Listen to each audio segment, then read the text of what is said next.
আব্বা 2000 টাকা লাগবে কলেজে অ্যাডমিশনের জন্য। আচ্ছা, তোর বন্ধু থেকে শুনে নে। বাবা তুমি আমার সন্দেহ করো? সন্দেহ কি, তুই তো শিওরই বলছিস, তারপরে তোর বন্ধু থেকে জেনে নি। হ্যালো বাবা ফাহিম, কলেজ অ্যাডমিশন কত টাকা ধরেছে? মাঙ্গের নাতে মনে হয় ওর বাপের কাছে বেশি বেশি। ও কাকা, অ্যাডমিশন ফি তো 2500 টাকা। নিশ্চয় বলেছে, তোর আরেকটা বন্ধু থেকে জেনে নি। হ্যালো বাবা আলিফ, কলেজ কাকা অ্যাডমিশন কত? ও মনে হয় আর বাপের বাড়ায় কইছে, আমি একটু বাড়ায় কই। হ্যাঁ কাকা, অ্যাডমিশন ফিস তো 3000 টাকা কাকা।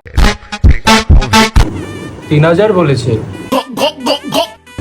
দাঁড়া আরেকটাকে দিয়ে দেখি। হ্যালো বাবা সাদিক। হ্যালো চাচা, হ্যাঁ, কলেজ অ্যাডমিশন কত? শালাই মনে হয় আমার থেকে বড় বাটবার, বাপের মনে হয় বেশি কইছে।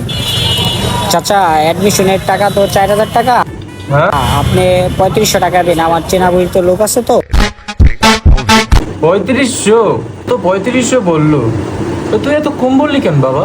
আসলে বাবা তুমি যে কত কষ্ট করে টাকা ইনকাম করো, তাই ভাবলাম যে নিজের থেকে কিছু টাকা বইরা এবার কলেজের অ্যাডমিশনের টাকাটা দিয়ে দিই।